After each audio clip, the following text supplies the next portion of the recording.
Greetings and salutations, this is Emperor Vespasian and his trusty sidekick. Hello. We're bringing you some Arcadians today from our new Greek project.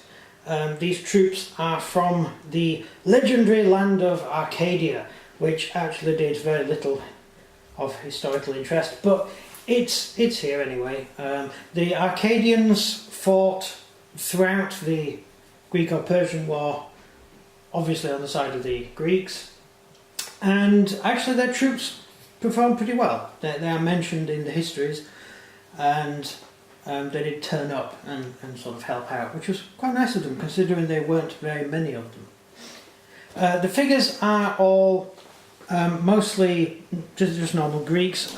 These are the Arcadian officers. The helmet design, the painted helmet, is from some pottery which survived, and I thought that looked quite interesting.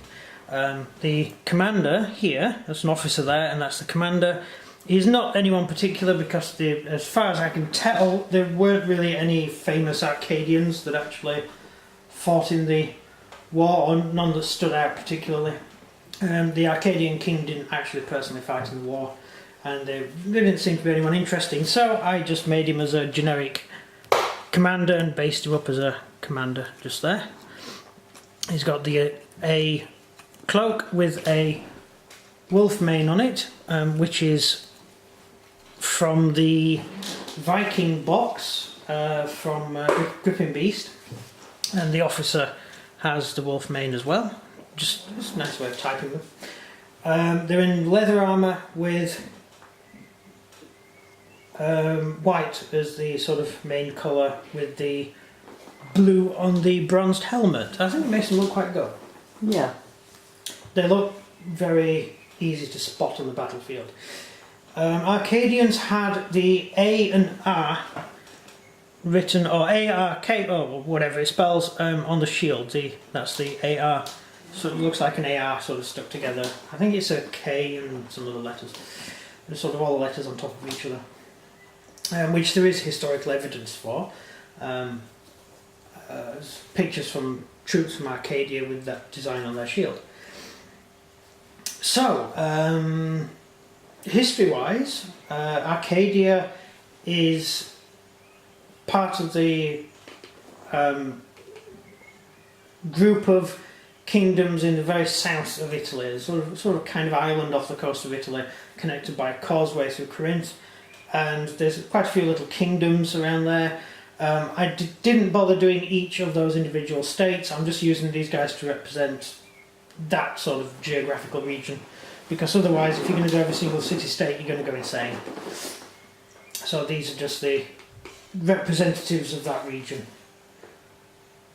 because some of the states only sent 40 hoplites to fight, or 100 hoplites to fight. Hardly worth doing. Yeah, but a hoplite can take out like 4 Persians. Oh yeah, definitely. So. And a Spartan hoplite can take out 50. And that's before he gets out of bed. I don't know, sure. I mean, sooner or later your arm's going to get tired, isn't it? I don't believe most of the things about Spartans. They were remarkably successful. Yeah, I believe some of it is a bit propaganda. Yeah, well, a lot of it was written by their enemies.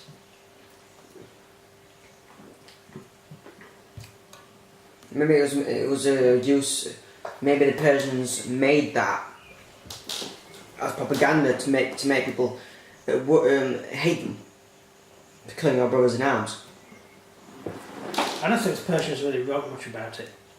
We don't have. You just said their enemies did. Yeah, I'm on about the Athenians and the Thespians and all the other groups wrote about them, including a chap who went to live in Sparta. Plus they didn't like him. And he wrote a lot about Spartan life and Spartan culture. He was an Athenian, and he went to live there, and he had to ask permission to live there because he weren't allowed to enter Sparta without permission.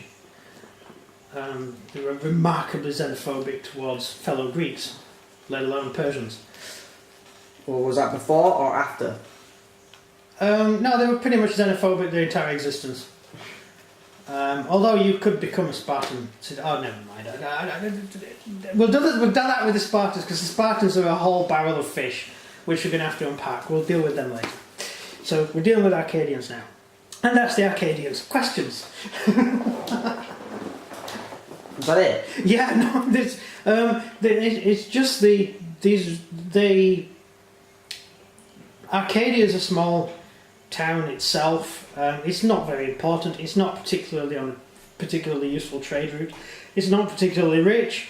It may have been a democracy, but it did have kings. But you can have democracies with kings, and they do appear to have elected to go to fight. So, one of the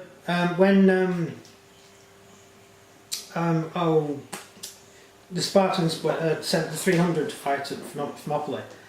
The Arcadians met them on the road, and they were marching there. So they marched there together. So clearly the Arcadians owed a lot of allegiance to the Spartans, because they were willing to send troops to help King Leonidas, even during the games when the rest of the Peloponnese were sending people to people to the games. The games was on at the same time. I know, yeah. Yeah, so people preferred to go there rather than fight the Persians. You know, they were a bit invaded, but there's stuff. Chariot Well, what Churchill said. What? If there's no infantry, then there's not an invasion. Yeah, that's true. That's very true. So all they needed to do is land one soldier and leave one. Pretty much. Given the state of Britain at the time, that wouldn't have been hard. I don't know, we had a lot of people defending their towns. We had a lot of sharp sticks. And we had a lot of pieces of wood painted to look like rifles. And we had some trucks with paper mache and cardboard sides to make them look like tanks. And we had blue tanks. We had balloon tanks as well, yeah, which was awesome. We could have. So when the Germans went over, oh my god, the English have Thousands massive of tanks. divisions. Yeah. Yeah. That wasn't just us. The Germans did the same with inflatable tanks, and the Russians did the same with inflatable tanks. Actually, the Russians didn't really need to, because they had so many spare tanks anyway, it didn't matter. But every country did silly things like that. Right, anyway, any questions? Stats. Okay. Armed with the dory, which is the long spear, the thrusting spear, which is 8 feet long, very useful weapon. Their primary weapon is a Xephos, which is a stabbing sword. It's a sword it's very much like the Roman gladius, although slightly shorter, and it was used to stab at the enemy rather than hack at the enemy, which is what the rest of the Greeks tended to use. The main reason we know this is because any pictures of them, they tend to be armed with this particular weapon, either have it in a scabbard that would only fit a sword like that, or there are actually finds there, and most of them are the Xephos rather than the other one, so I've given them the Xephos. They get to re-roll failed morale when in shield wall. That's normal, quite good, isn't it? It's normal. Well, yeah. For hoplite. For hoplites, yeah. So look, eager and inspired for the commander. So if we nice on battle, they'd get boosted morale and stuff. Yeah, boost morale, as long as the leader is leading, obviously, and eager.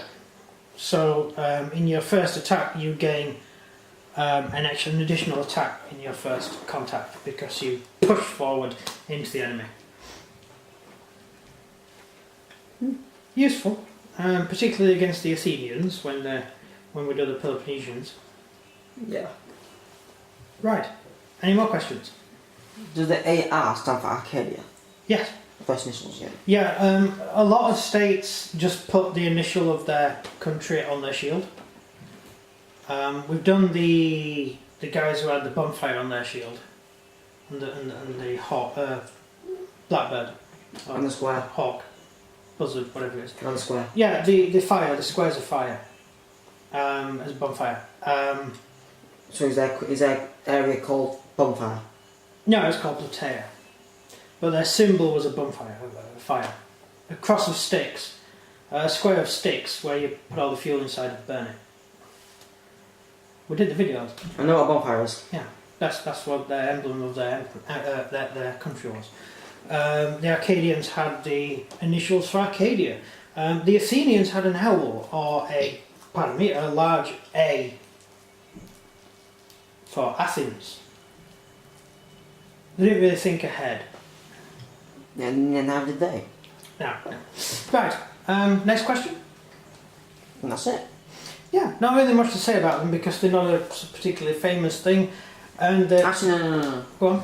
Some Spartans hoplites have that cloth or thing on the bottom of their shield. What's that for? Yes. What's The shield skirt. This again. Yeah, what's it for? It's to stop arrows, mainly. Usually the troops in the front rank would have that on their shield, and it would stop arrows and rocks and things going towards your feet. So just additional protection.